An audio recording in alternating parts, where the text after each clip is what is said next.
I'm suggesting that you sell your product before you build it.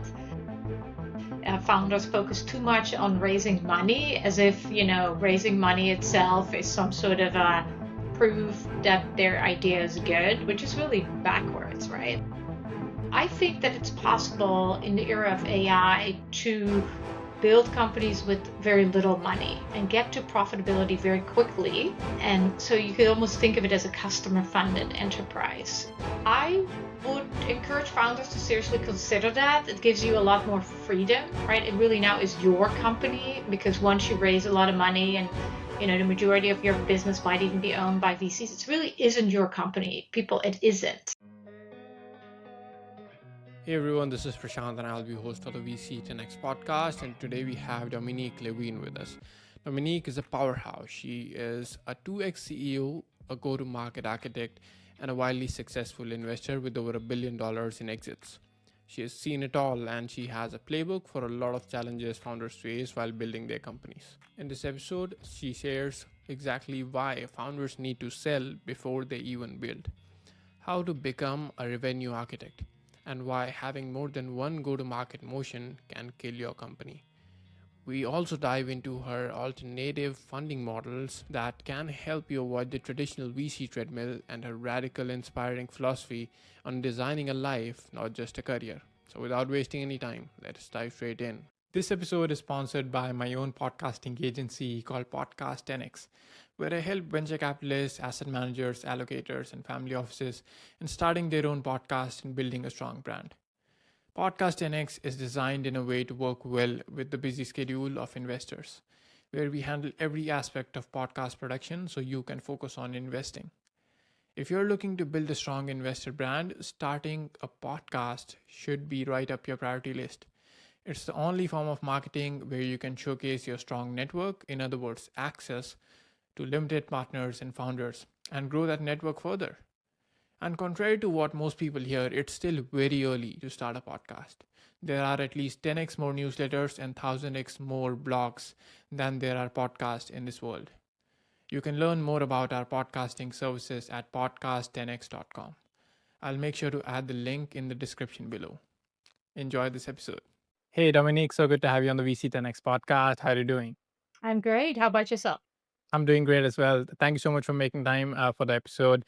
Really looking forward to having you on the podcast. To get down straight to it, right? My first question is, what are the most common mistakes that you see founders make when designing their go-to-market strategy, and how can they avoid them?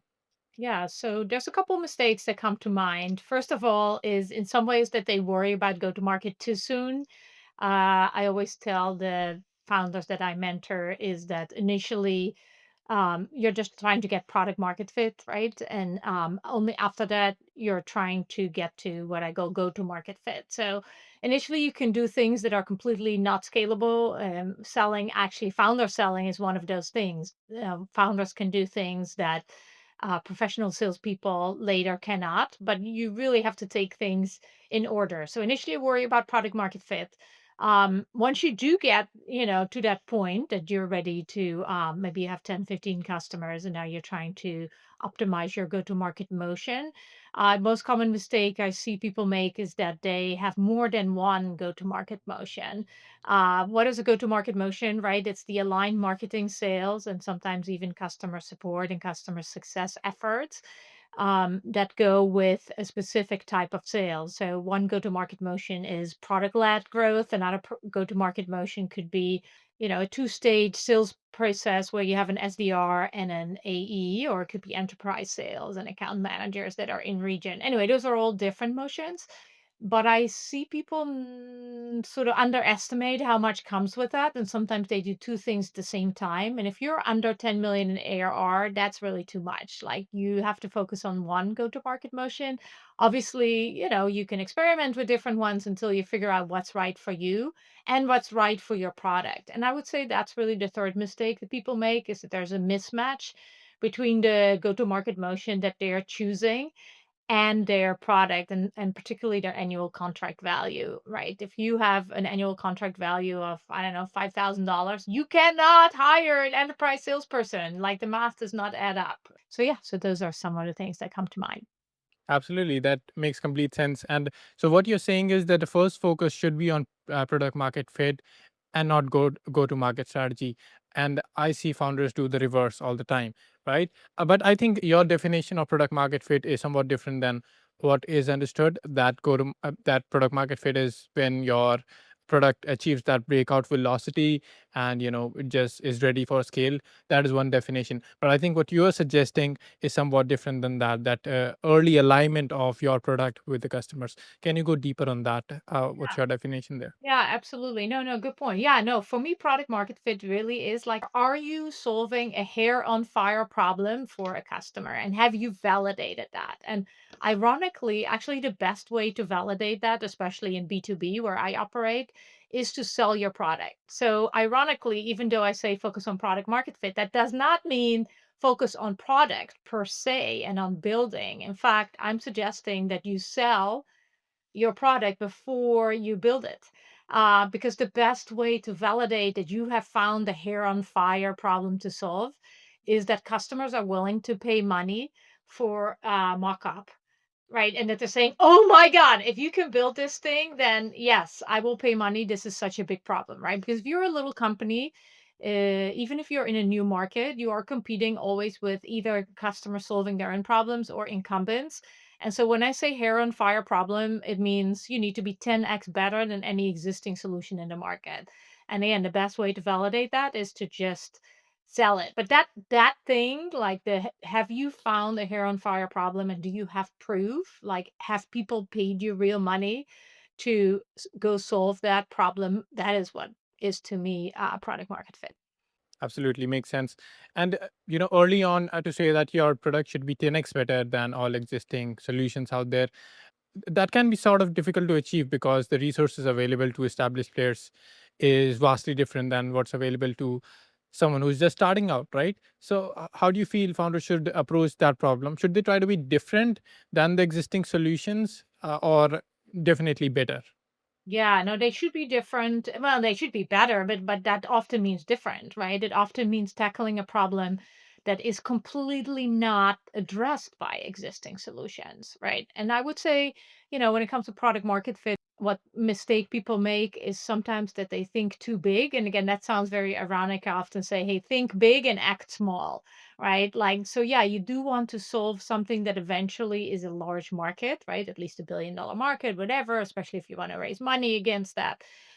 But then your first step or your first entry point needs to be small as possible, almost, right? Like try and take one sliver off the problem and go really deep on that. Now, obviously, again, the big thing there is, does the customer actually care about that sliver? But that's sort of that art of, finding that product market fit as well, right? Like solve the smallest problem that you can, that often then is something very specialized that's completely unaddressed by existing solutions. So then you're infinitely better, right? Not just 10x, you're infinitely better than, what's out there. Absolutely makes complete sense. And talking about fundraising, we are seeing these days the pre-seed rounds can happen when you have an idea. It sounds exciting. It can still happen, although we have a different market right now. But still, there is funding that can happen at that stage. What would you recommend to founders who are at that earlier stages? At what point should they be going out and raising funding, and what should be their first plan of action?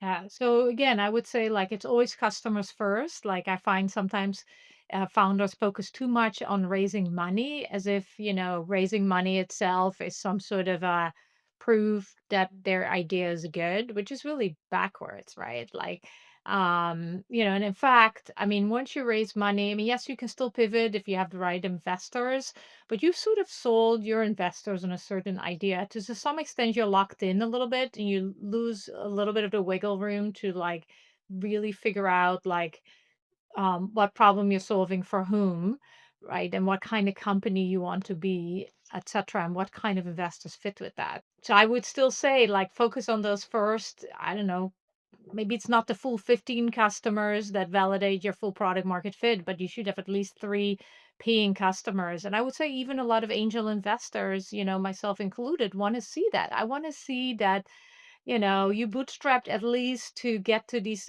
initial three people. It doesn't have to be a lot of money. Don't worry about pricing, like you don't have to extract the maximum value, but you do want skin in the game.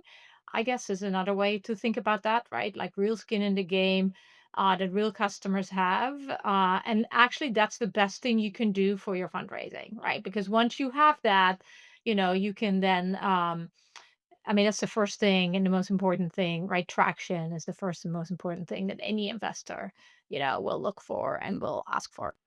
Absolutely, completely with you on that. Now, moving to my next question, which is how can early stage startups apply the science of sales to build repeatable and scalable revenue processes?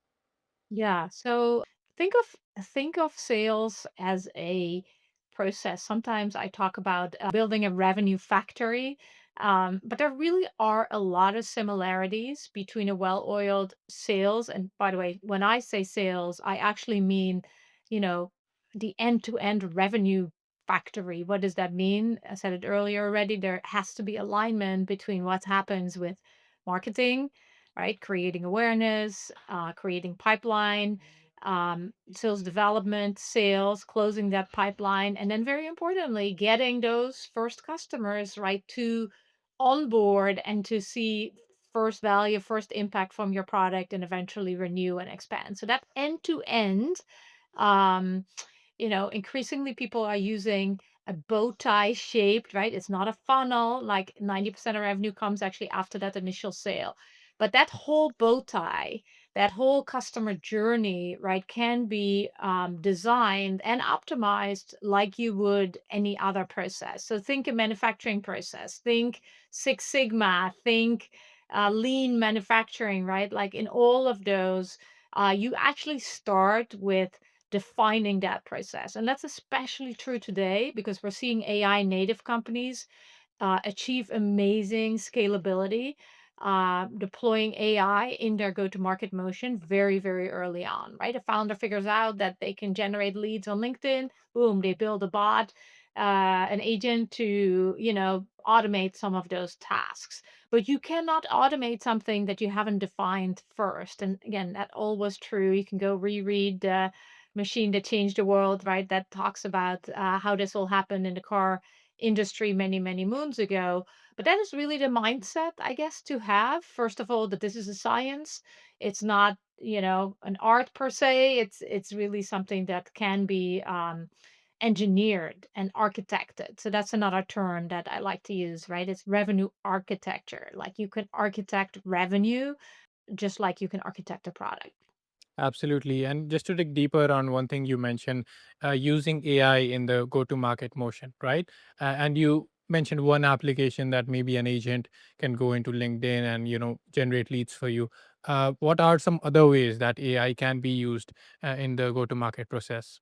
Yeah, we're seeing a lot happening there right now. So I'll go sort of again left to right in the bow tie, but on the marketing side, I see people do very creative things with SEO. Now, of course, SEO itself is changing very rapidly, right? So it's more about being noticed by the LLMs, but it still requires creating content. LLMs use heavily things like user-generated content, reviews, and things like that, right? So but in the creation and tailoring of that, we see AI play a big role. Then, if you move over, we talked about LinkedIn, which is lead generation. Then you get to either inbound or outbound prospecting. So, on inbound prospecting, again, we see AI outperform humans. And frankly, between you and I, that already happened 10, 20 years ago when you had these really dumb, I don't even remember these really dumb like bots, these really autoresponder things, but they often outperform humans because they're fast, right? They might not be very sophisticated, but they have speed to lead. They immediately reply to a customer inbound request.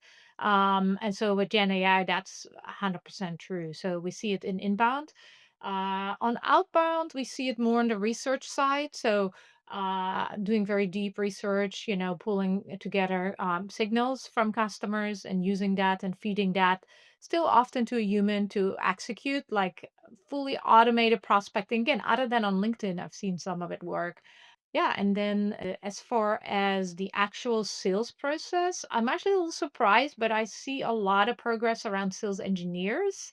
because sales engineers tend to be in short supply, right? And a salesperson would love to have a sales engineer on every single call, but that's just simply not available. And lo and behold, an AI agent can be infinitely knowledgeable and trained to be infinitely technically knowledgeable. And so that becomes sort of a co-pilot. So it's almost like there would be, right, if we're talking here together, we would have a third agent. The AI agent would be on the call with us. And if I don't know the answer to something, I would go like, hey, agent, like, can you help answer this question and such. And that, yeah, is turning out to be a successful use case as well. So those are some examples.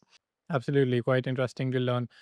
And while your most of your career has been as a founder and as a CEO, you also do investing, and arguably, looking at your returns, which is like over $1 billion in exits, you're arguably better than a lot of full-time investors as well, right? So, give us your secret sauce to investing. How do you do that? What's your approach to that? Yeah, so once upon a time, I was full-time investing when I first came to Silicon Valley in 2000. Oh my God, I just revealed my age. Oh well, I'm wise. I'm wise beyond my years. Anyway, so when I first came to Yeah. Silicon Valley, I worked in venture.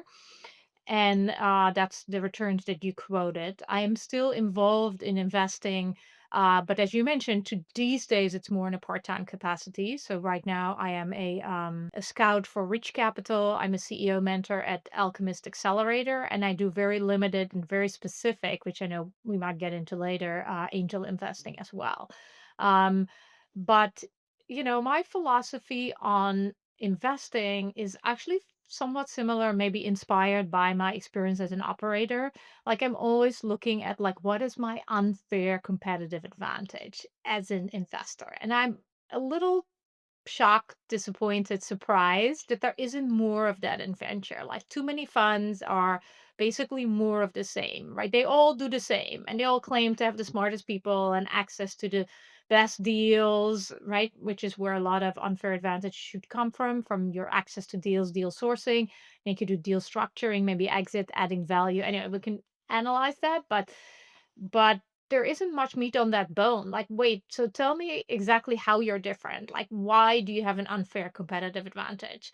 So, in that first job I had in venture, we had a very clear answer to that question. And I think that really helped us. Specifically, I was working for a fund called Crimson Investment.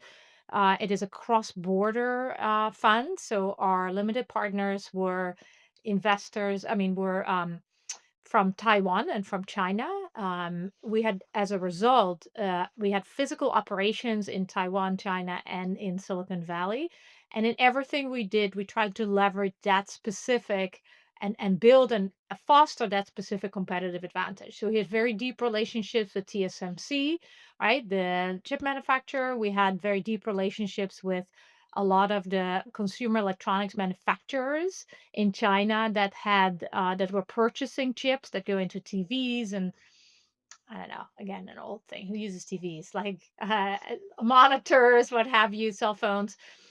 And yeah, so as a result, semiconductors became like a big, and a lot of my exits were in the semiconductor space in those days, because we literally had inside information, which I know is illegal, obviously very illegal in public markets, but I would say is lifeblood in venture investing, right? Private investing. If you have inside private information that others don't have, you can outperform the market.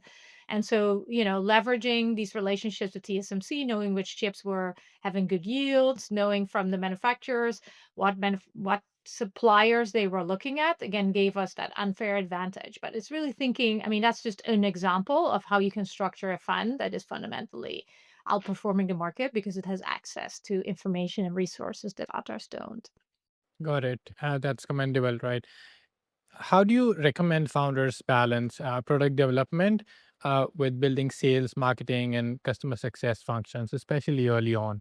Yeah, I think we touched on it a little bit earlier, right? So I would say sell first and then build later, right? I think that still holds. It's not true for everything. If you're in deep tech, if you're in pharma, if you're in consumer, there are spaces where that doesn't fly, but still you're always looking for like what is the minimum amount of effort I can do to prove out that I'm solving that hair on fire problem and to get people to put skin in the game and then build Yeah. with people, and really have those design partners, I guess, right, in those early customers and almost like build the product with them and for them.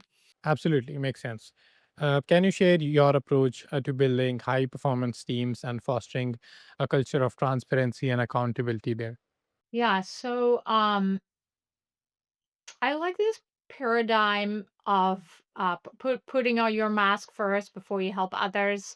And so taking care of your own team is sort of a first priority. There is a paradigm there that I really last couple of years have come to appreciate called the outward mindset. And so basically what it says is that everybody in your team should feel truly accountable for the success of others, like their peers, right? So I would need to ask, like, wait, like, what is my colleague trying to accomplish and how does she measure her success and what can I do to make her successful, right? That's sort of it. And again, it's more of a mindset. I think that's the other lesson that I've learned about all this is that, I think in my early career I tried to not regulate, but influence behaviors, right? I want my team to do X, I want my team to do Y. It's much more about mindset than it is about behavior, because if your team has the right mindset, right, it goes very much to culture, um, then a lot of decisions and actions will follow naturally. And so this outward mindset is one. Another one is this maniacal focus on customer impact, right? You already hear from me, maniacal focus on customers in general, but do customers achieve the impact and the recurring impact that we promised to them, right? And every decision you make should be colored by that. If it does move that mission forward, it's a good thing to do. Um, and then thirdly, I guess, yeah, think about, do define your mission and vision for your company early on. Again, my early career, I thought that was kind of fluffy and like useless, but I've really come to appreciate if you have a very clear North Star whenever you're facing difficult decisions as a company, but also as an individual, someone in the team, right? If you have a very clearly defined end goal, then people can be much more empowered and autonomous because they understand where we're going and they can always measure, um, against that goal. Don't try to, do too much planning, right? So you have that end goal. Maybe you plan your next 90 days together, or if you're doing sprints, it could be even the next 30 days initially if you're a startup. But don't try and plot the whole next year. Everything will change anyway. But have that North Star and then have everybody buy into that, even when you're like hire them, right? This is who we are. And if you don't agree with that, you should, like work somewhere else. Absolutely. Yeah, that's great advice there. And what advice would you have for founders navigating the transition from being a startup to a scale up, right? Especially regarding team structure and leadership. A lot changes in that phase. Yeah. Yeah, there was actually a great book I would recommend here as well. Tehi Nan, he's one of the managing partners over at Storm Ventures, and Bob Tinker, who was CEO at Mobile Iron. They wrote two books together, actually, Survival to Thrival, and it specifically talks about this transition. And one book is more about the company journey, and the other book is more about the people journey, and their subtitle there is Change or Be Changed. Um, so as of what made you successful in those early days is very different than what will make you successful, right? As a startup versus a scale up. So you need to be very aware of that. And in the book, they actually use a metaphor that resonated with me. So when you're a startup, you're looking for explorers like Davy Crockett or whatever. Someone helps you explore the Western frontier and answer all these questions. Um, as a leader, that is. So as a founder, you're trying to be David Crockett, but then, as you become a scale up, you're probably more Joan of Arc, like you're more of a, and I don't necessarily like all these war analogies, but fine, like you are a leader, who's out there on the horse with the troops, like in the field. And but that's again a different mode, I guess, what you're looking for in that leader. And then you didn't ask that question, but as you grow up even further, right, scale up, become pre-IPO, whatever, then you will have to change again, and you maybe become more like General Eisenhower or something, right? Like you operate, from a cockpit, like based on data, what have you. But be very cognizant. And some leaders or some founders don't want to change. Like they're like, no, and that's completely fine too, right? Like they hand over the reins to Joan of Arc, and they themselves, going to be Dave Crockett in a different company. That's also okay. So hence, change or be changed. Absolutely. I'll try to link both those books in the show notes below so that our listeners can find it. Great. And how do you see AI and automation changing the landscape for SaaS founders? And what should they do to stay ahead? Yeah, so we touched on it a little bit already, right? Be AI native. Do need to figure out first what works before you can automate it. You can't really, right? You don't want to automate bad process or something that doesn't work. Um, but I think it also actually is going to change the funding landscape, and this might be a good place to touch on some ideas I've had around investing as well, which is good for founders to keep in mind. I think that it's possible in the era of AI to build companies with very little money, right? And get to profitability very quickly, right? Using some of the strategies we discussed earlier. And so you could almost think of it as a customer funded enterprise. And um, I would encourage founders to seriously consider that. It gives you a lot more freedom, right? It really now is your company because once you raise a lot of money and the majority of your business might even be owned by VCs. It really isn't your company, people. It isn't. Think about Steve Jobs. You can be thrown out of your own company, any given point in time, and it might be right for the company and for your mission, but it's not right for everybody. And so I think there's a real alternative that's more viable now than ever to have a customer funded business. My most recent business was more of a consulting company that was 100% customer, you know, funded business. And I've also taken money from Sequoia and had 7 VCs on my board. So I've firsthand experienced both of these.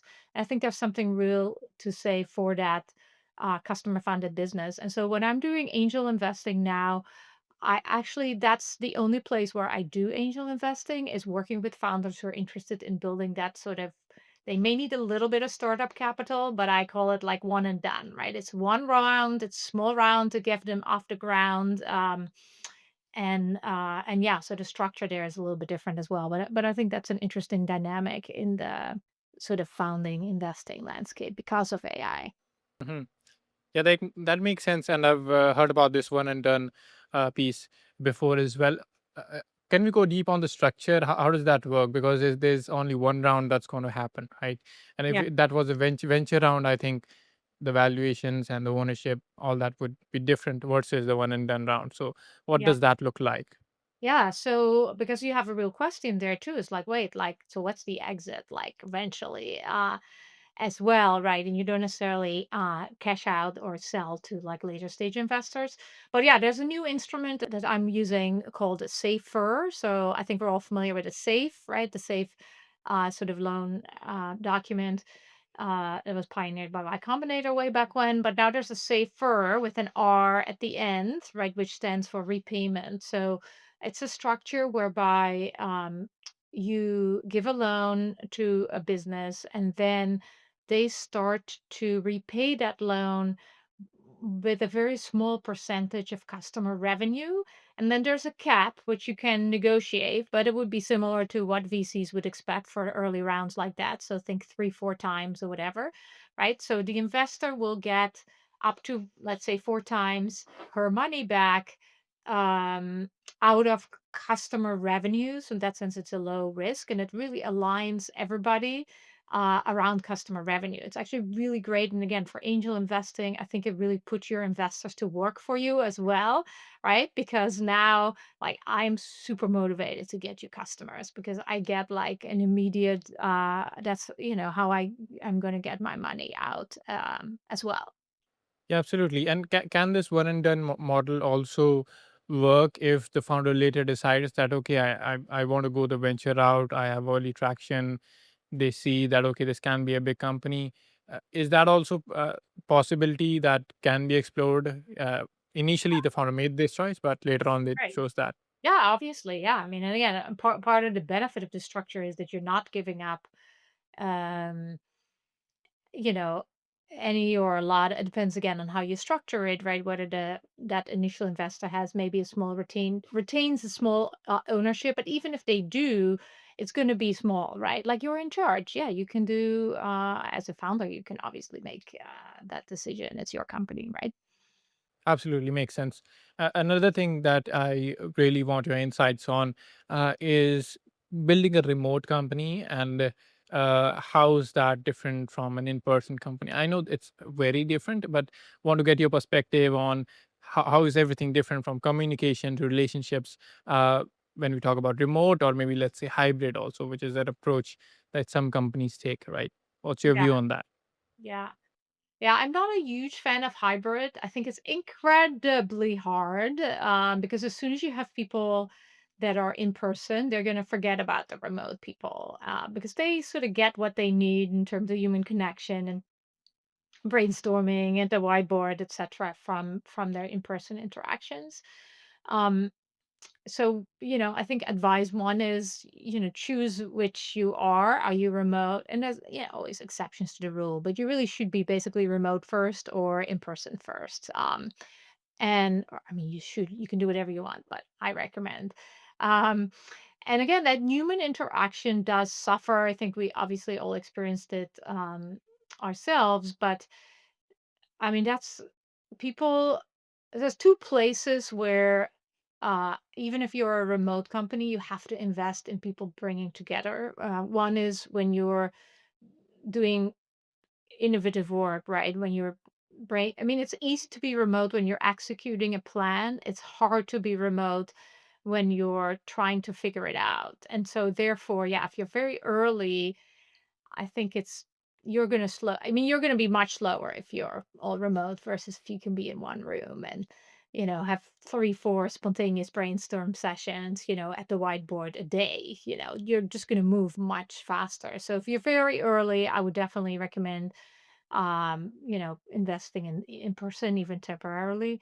Uh, and then yeah, and then later on when you're in execution mode, you could choose to be remote. And in fact, it allows you to tap into talent anywhere in the world, sometimes much better than what you could when you force people to live in a certain place, but still invest in bringing people together, right? Like I would say at least once a quarter. If you don't do that, people miss the water cooler. I mean, one anecdote I often tell is, someone was really beating up, one of the executives on my team, like, oh, he's so slow with this, that, and the other. And I'm like, wait, like, do you actually realize that this person is in the middle of a really complicated divorce and this just happened? And then they go like, oh, no, because you miss the water cooler. You don't know, you don't talk about that stuff, on Zoom very easily. And so when people miss that context, you get a lot of interpersonal conflicts. That's actually how I was introduced to the outward mindset, which I mentioned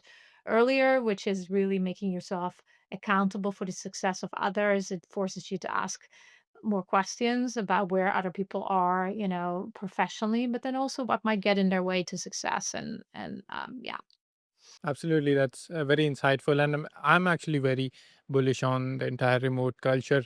It gives you a lot of freedom, but I think you also have to be, especially if you're in the part of the leadership team, more proactive in your approach in the management style, and Mhm. ensure that your productivity still stays up, and everything, the context, like you said, is not missing in certain things, right? And one more thing I wanted to ask you about is you have operated, by the way, a fully remote team, right? Yeah. So. How do you ensure the productivity of the team?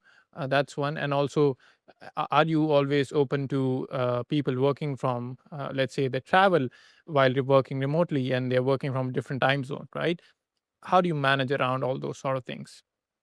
Yeah, so my experience has been very good. Again, like I've seen things happen interpersonally. I have not had many issues with, lack of productivity or people somehow abusing the fact that they were remote. I think the reason is going back to some of the things I mentioned around I guess, culture, right? Making sure you recruit people into what is really important to you, people that are really bought into your mission and vision, people that are really bought into your culture, like this outward mindset, but also this customer impact mindset, right? And so if you recruit people with those shared values, right, and that true motivation, um, to achieve those outcomes, right?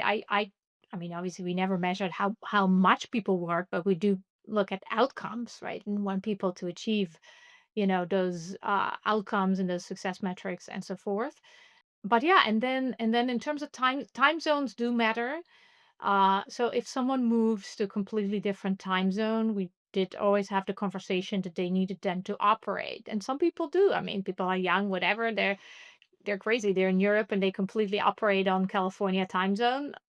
I mean, as long as you can keep it up, but those expectations have to be very clear because there needs to be enough overlap in the day to be able to talk. But yeah, in the business that I ran most recently, we definitely had people anywhere. We had an American in Amsterdam, we had an Israeli in Berlin, we had a Colombian in London, and we had people that moved around that were truly digital nomads.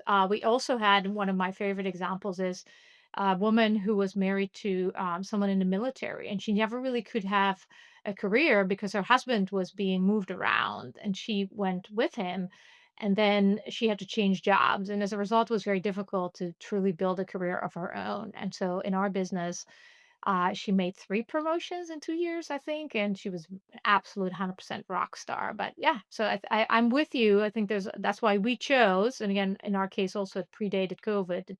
It's a business we started 10 years ago, um, Winning by Design, that, yeah, it has a lot of good things going for it. Absolutely, completely agree. And I think that can be also an hiring advantage for some really good folks that want to have a better lifestyle, but also want to work to sustain that lifestyle. And remote can be that option for them. It can be your hiring edge as a company, right? The other thing about this is that I think this can actually, like you mentioned, help bring more women in the workforce. And this is two-way. One is that when they're working from home, women can also play their part in the house, while men, if they are also employed in a remote company, also play their part in the house. That way, that housework is divided more evenly and they can both work, right? And I think that way we can actually lead to a better and more equal workplace representation if we do that. Just my views on that. Yeah, no, I And agree with that. I think another thing is very important there. Sorry to interrupt, but hitting on something I'm very passionate about. So yeah, so the remote helps with that, the flexibility. But the other thing is there's flexibility of time, right? So one thing that we also did at Winning by Design that was quite different is that not all roles, but there were a number of roles that were not full time, that were almost more project based. Again, Winning by Design is this revenue architecture business that helps companies with go-to-market strategy and revenue architecture and such. And so there was a lot of project-based work, like working with specific clients. And that allows people to have portfolio careers. And I say portfolio or portfolio lives, I should say, because indeed, like maybe some people didn't want to work, 100 hours a week. They wanted to work only 20 hours a week. And and that even sometimes fluctuated. So in our case, it was quite unique. You could actually let us know, you know what, you do need to let us know, like a quarter or so ahead of time for planning and capacity purposes. But people literally could say, okay, you know what, in the next 3 months, I only want to work 20 hours. Or, in the next 3 months, I want to buy a new kitchen. Can I work double shifts, and make extra money? And so, yeah, that had to do with how we compensated people. Maybe also goes to your earlier question on accountability, right? Like if you're paying people for the outcomes, like of specific projects, then that actually creates a lot of flexibility for people to design their life. And so we did also have people that had, and it's not just parenting that benefits from this. People also had nonprofit activities.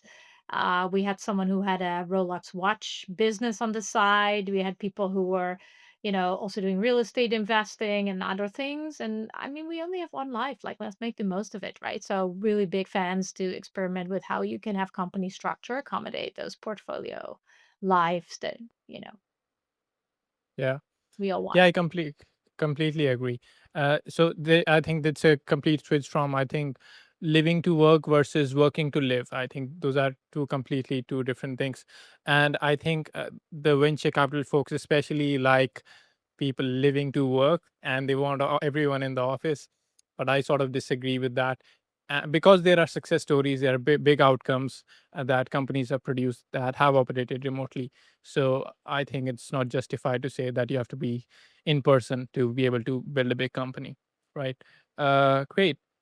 To my next question, what metrics or KPIs should founders focus on to ensure sustainable and healthy growth? Yeah, so I think I earlier mentioned the bow tie. So I think the bow tie is a very, very powerful model. It's like a visual, but also a data representation of your customer journey. And um and yeah, so early on, as soon as you sort of figured out like what those steps are, the most important metric, of course, ultimately is that recurring impact we talked about earlier. If you achieve recurring impact for your customers, recurring revenue will follow. But just knowing that is not enough. You need to now know how are you doing that, right? So what is the steps, what's the process? And then, like any manufacturing process, you can measure stage to stage conversion rates, and you can measure stage to stage. Again, in manufacturing, it would be cycle time, but in sales, I guess it would be your sales um, time. How long does it take from a lead to convert to an opportunity to a deal? What is um, how long does it take for a custom to onboard? And that's one particular thing I want to highlight there as well. On the right side of the bow tie is that most businesses now manage net and gross retention, which of course is very important. But typically, your retention really breaks down in two. You have onboarding retention and ongoing retention. And very often, there's a large percentage of clients that basically fail to launch. And that's a very different problem to solve than a customer that achieved impact initially. They did onboard completely. They saw first value and then something changed. So I also recommend on that right side of the bow tie that you distinguish between, again, onboarding and ongoing retention, and then expansion. And I would say there's probably yeah, that's the part that most founders miss. Like on the left side, I think we're getting there with some standard metrics, but on the right side of the bow tie, so much. Right. Makes sense. And you've been a 2x CEO, you held other CXO positions, right? And I know when I first proposed this question to you, you told me that I'm only going to answer if you ask this to your male guests as well.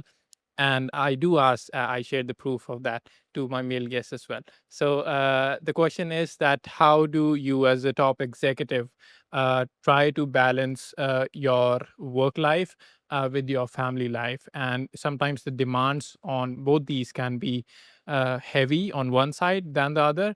And how do you make adjustment at those times? Yeah. Yeah, I know. I appreciate that you're asking this question to everybody. Thank you.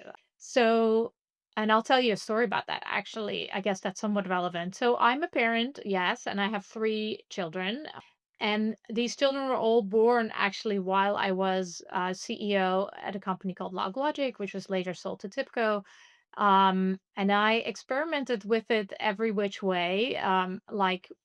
Actually, I ended up at LogLogic just after my first was born. I was actually fired after my first was born. I thought that wasn't legal, but apparently it is. That's a story for a different day. But then after my second child was born, I went from being a CXO in that company to being the CEO, and I literally took 3 weeks of parental leave, came back to work. My husband also took 3 weeks of parental leave, and but yeah, the reactions we both got were very different. People were asking me if maybe I did not love this child because I went to back to work so quickly, and people asked my husband whether how it was possible that his company allowed him to take 3 whole weeks off, time off. So anyways, that's just a little story about the differences or how we treat men and women differently. So I appreciate what you're doing.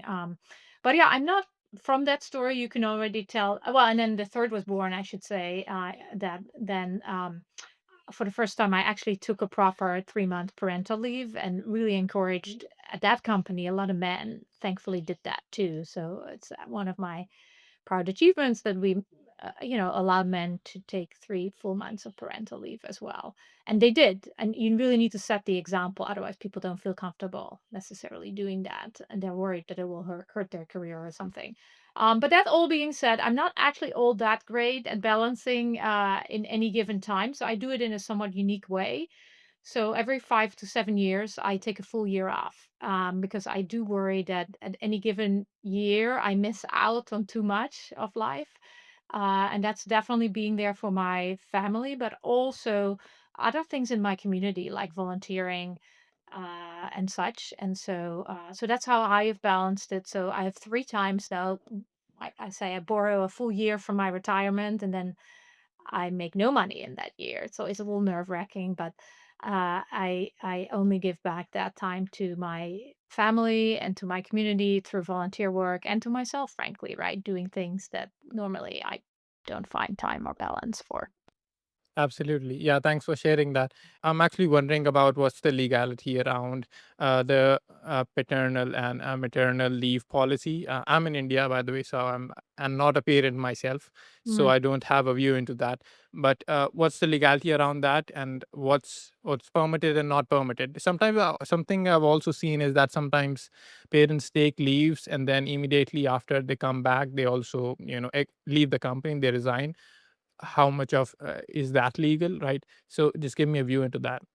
Yeah, I'm not a lawyer, but again, more from those experiences, it depends also which state you're at, right? Which country, which state. In California, yeah, you have to protect someone's job.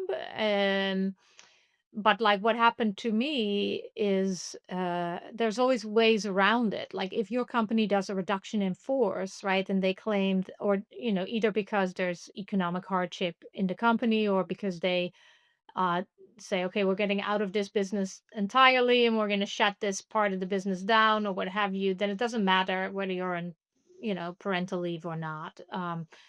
So that's at least what happened to me. So it was a legal, like there was no, I mean, it was legally accurate what they did, I guess. But yeah, you have to protect the job for the person to come back, and then there's different, durations of paid. Not all of that is necessarily paid, right? Typically, the pay is only for 6 weeks and can be much less than your actual salary. And yeah, the U.S. isn't great. Like we're very far behind many European countries. There's a lot of work to be done there. Hmm. Yeah, thanks for sharing that. And now we'll do the rapid fire round, wherein I'll ask Yeah, you 6 quick questions about the investing you're doing, and you have to give 6 quick answers, right? And you mentioned you are investing through 3 different ways, right? So you mm, can answer for all those, right? So sure. first one is, what are the sectors and regions you invest in? Yeah, so I'm based in Silicon Valley. I invest for all the different vehicles in the US, and my expertise is in B2B software and AI. I'm particularly interested right now in the future work and obviously in go to market. Absolutely. What's the typical stage of investment? So all of these are early. My angel investing and Alchemist Accelerator are both doing pre-seed work, and at Rich Capital, where I'm a scout, it is both seed and Series A. Noted. Do you lead rounds? Yes. Okay. What's the typical check size you put in? So again, depends for these different ones. The Alchemist Accelerator program, by the way, I highly recommend it. It's 25,000 to participate, and then they get you to demo day, and obviously that's where more money comes in. As an angel, again, it's small. There are these one and done situations. My personal check size would be 10 to 50,000, but then we can syndicate with others as well, and I can help with that. At Reach Capital, they invest from 100,000 to 10 million, and again, it depends on the if it's seed stage, right? It would lean more towards like 100,000 to a million. If it is Series A, it'd be 1 to 10 million. Got it. Where can founders get in touch in case there is a direct way? Yeah, so I most active on LinkedIn, I would say. So connect on LinkedIn, Dominique Levin, and you can also email me, dominique.levin@gmail.com. Great. Where can listeners follow you?